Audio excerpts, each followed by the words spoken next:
बिस्मिल्लाहिर्रहमानिर्रहीम अस्सलामुअलैकुम। Double storey news की एक नई वीडियो के साथ मैं हूं फ़ज़ल अवैस। आज की इस वीडियो में हम डिस्कस करने जा रहे हैं टॉप 5 यूरोपियन कंट्रीज़ के हवाले से कि जिनकी पीआर लेना इंतहाई आसान है और बहुत सारे लोग इन कंट्रीज़ में ऑलरेडी मूव हो चुके हैं। हम स्पेसिफिकली यूरोप की बात करेंगे और यूरोप में भी हम शेंजन एरिया को कवर करने जा रहे हैं। शेंजन कंट्रीज़ के हवाले से आपको बताएंगे। पहले 3 कंट्रीज़ को हम डिस्कस करेंगे और वीडियो के सेकंड पार्ट में हम 2 मज़ीद कंट्रीज़ आपको बताएंगे कि जहाँ की पीआर लेना इस वक्त इंतहाई आसान है और बहुत सारे लोग उसकी पीआर को ऑलरेडी इंजॉय कर रहे हैं। तो वीडियो शुरू करने से पहले आपसे रिक्वेस्ट के चैनल को सब्सक्राइब ज़रूर कीजिएगा और वीडियो को एंड तक लाजमी देखिएगा ताकि सारी डिटेल्स आपको समझ आ सके। पाकिस्तान के हवाले से अगर पिछले 5 साल का डाटा आपके सामने रखा जाए तो तकरीबन 32,70,000 के करीब लोग अपना मुल्क छोड़कर बैरून ममालिक में मुंतकिल हो चुके हैं, जो कि तारीख़ का सबसे बड़ा फ़िगर है। और अगर ओवरऑल पाकिस्तानियों की बात की जाए तो ये फ़िगर 1 करोड़ से कई गुना ज़्यादा बढ़ चुका है। और हर साल जो पाकिस्तानी रेमिटेंस पाकिस्तान के अंदर बैरून ममालिक से कमा कर भेजते हैं, पिछले 3 महीनों में पाकिस्तानियों ने तारीख़ की सबसे बड़ी रेमिटेंस पाकिस्तान के अंदर भेजी, जो कि 8.8 अरब डॉलर्स है। और आपको बताता चलूँ कि IMF के साथ जो पाकिस्तान का भी मुआहिदा हुआ है, IMF ने पाकिस्तान को तकरीबन 7 अरब डॉलर्स देने, वो भी 3 सालों के अंदर।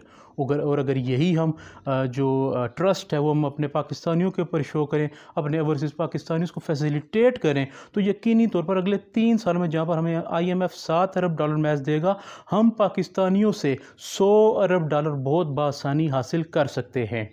तो मैं आपको बताता चलता हूँ कि जहाँ पर ओवरसीज़ पाकिस्तानी मुल्क की कंट्रीब्यूशन में अपना किरदार अदा करें, अपने रेमिटेंसेस भेज रहे हैं, वहीं पर थोड़ा सा मुल्क के लिए भी ये बात नाखुशगवार है कि हमारा पढ़ा लिखा तबका, जो हमारे जो वेल सेटल्ड जो लोग हैं, जो अफोर्ड कर सकते हैं, वो अपना मुल्क छोड़कर बाहर जा रहे हैं। उसकी बहुत सारी वजूहत हैं, वो किसी और वीडियो में डिस्कस करेंगे।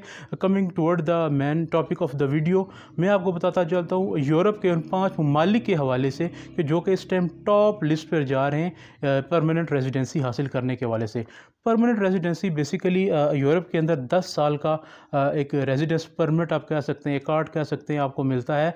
तो आप उस कार्ड के थ्रू 10 साल के लिए किसी भी मुल्क में रह सकते हैं। इवन के यूरोप के किसी भी मुल्क में बड़ी इजीली ट्रैवल कर सकते हैं, वर्क परमिट हासिल कर सकते हैं, आप अपनी फैमिली को वहाँ पर बड़ी बआसानी सेटल कर सकते हैं, आप अपना वहाँ पर बिज़नेस रन कर सकते हैं। इसके अलावा आप अपनी एजुकेशन या अपनी फैमिली में से अपने बच्चों की स्टडीज़ वगैरह को भी बड़ा इजीली परसू कर सकते हैं। पीआर लेने का एक बहुत बड़ा फ़ायदा ये भी होता है कि आपको हर साल अपना जो रेजिडेंट परमिट है इसको रीन्यू नहीं करवाना पड़ता। ये आपको एक बार जब आपने 5 साल किसी भी मुल्क में गुजार लिए तो आप एलिजिबल होते हैं उसकी पीआर अप्लाई करने के लिए, और आप फिर 10 साल, और ये एक्सटेंडेबल होती है, काफ़ी आप टाइम तक इसको मज़ीद बढ़ा भी सकते हैं जब तक आप उस कंट्री में रहना चाहें। तो आप यानी कि उसके बाद आपको इसकी रिन्यूअल की भी ज़रूरत पेश नहीं आती। तो इस टाइम हम जिक्र करें उन कंट्रीज़ के हवाले से, तो टॉप पे इस टाइम जो मुल्क आ रहा है वो जी पुर्तगाल है। पुर्तगाल इस टाइम मोस्ट फेवरेट डेस्टिनेशन है इमिग्रेशन पॉइंट ऑफ व्यू से। पुर्तगाल बड़ा वेलकमिंग है, अपने मुल्क में आने वाले लोगों को बड़ा वेलकम करता है और बहुत सारी फैसिलिटीज़ वहाँ के लोगों को वो प्रोवाइड करता है। एक बार अगर आपने 5 साल पुर्तगाल में स्पेंड कर लिए, जो कि आज से लोग 4-5 साल पहले गए हैं पुर्तगाल में, बहुत बड़ी तादाद में गए हैं, तो उन्होंने काफ़ी हद तक अपना टेन्योर कंप्लीट कर लिया और वो पीआर लेने के बड़े करीब हैं। तो उसके बाद आप 10 साल के लिए अपना पीआर, जो कि एक्सटेंडेबल होता है, उसको अप्लाई करने के लिए एलिजिबल हो सकते हैं। आपके पास एक अपना इनकम लेवल एटलीस्ट इतना होना चाहिए कि आप पुर्तगाल का जो लिविंग स्टैंडर्ड है, जो उसके एक्सपेंसेस हैं, आप उनको इजीली अफोर्ड कर सकें। उसके बाद जो सेकंड रिक्वायरमेंट होती है वो होती है वहाँ की लैंग्वेज, यानी कि पुर्तगीज़ लैंग्वेज का आपने टेस्ट क्लियर करना पड़ता है, उसको सर्टिफिकेट आपको लेना पड़ता है, जो कि A1 और A2 लेवल्स के होते हैं, वो आपने लेवल्स क्लियर करने पड़ते हैं, जो कि डेफिनेटली एक बेसिक सी रिक्वायरमेंट है किसी भी मुल्क में। आपको कम्युनिकेशन के लिए आपको वहाँ की लैंग्वेज आना ज़रूरी है। तो ये तकरीबन 6 से 12 महीने के अंदर, जो कि जल्दी भी होता है डिपेंडिंग अपॉन द सर्कमस्टांसिस, ये जल्दी भी प्रोसेस हो जाता है। तो उसके बाद आप अपनी पुर्तगीज़ जो पीआर है उसको आप इंजॉय कर सकते हैं। आप पूरे यूरोप में बड़ी बआसानी ट्रैवल कर सकते हैं। आप बल्कि यूरोप के अलावा भी आप इस अपने जो पीआर है या उसका आपका जो वीज़ा है वहाँ का, आप उसके थ्रू वीज़ा फ्री बहुत सारे ममालिक में आप ट्रैवल कर सकते हैं। इसकी सबसे अच्छी बात पुर्तगाल की है कि अगर आपके पास विजिटर वीज़ा भी है तो आप इसको अपने वर्क परमिट में भी कन्वर्ट कर सकते हैं, यानी कि आप बाद में लेटर ऑन उसको एज अ वर्क परमिट भी कैरी ऑन कर सकते हैं। तो सेकंड नंबर पे जो हमारे पास मुल्क आता है उसका हम जिक्र करते हैं, वो है जी Italy. Italy also is a very you can say कि वेलकमिंग कंट्री है, अपने यहाँ आने वाले लोगों को बड़ा वेलकम करता है और बहुत बड़ी तादाद इटली में जाने के लिए तैयार है, ख्वाहिशमंद है और बहुत सारे लोग इटली में सेटल भी हो चुके हैं। इटली की भी कुछ अपनी रिक्वायरमेंट्स हैं, इसके कुछ फ़वाइद भी हैं और आसानियाँ भी हैं, वो भी अभी आपके साथ मैं डिस्कस करता हूँ। इसका जो इनिशियल क्राइटेरिया तो मैंने आपको बताया कि 5 साल, जैसे कि पुर्तगाल में आपको 5 साल इनिशियल कंप्लीट करने पड़ते हैं, उसके बाद आप एलिजिबल होते हैं पीआर अप्लाई करने के लिए। और इसकी अच्छी बात यह है कि अगर आप स्टूडेंट हैं, जो कि इटली में बहुत सारे लोग स्टडीज़ के लिए जाते हैं, तो आपके जो स्टडी आवर्स होते हैं वो भी आपके इन 5 सालों के अंदर इंक्लूड किए जाते हैं, जो कि बड़ा आसान रहता है बाद में पीआर को अप्लाई करने के लिए। इटली की पीआर लेने के लिए भी आपको इटालियन लैंग्वेज का जो टेस्ट है वो क्लियर करना पड़ता है और आपको इसका सर्टिफिकेट लेना पड़ता है A1 लेवल का। तो इसका एक और फ़ायदा मैं इटली का आपको बताता चलूँ कि इसका जो most famous way of entry है, यानी कि बहुत सारे लोग जो इटली में जाते हैं वो स्टडी वीज़ा के थ्रू जाते हैं।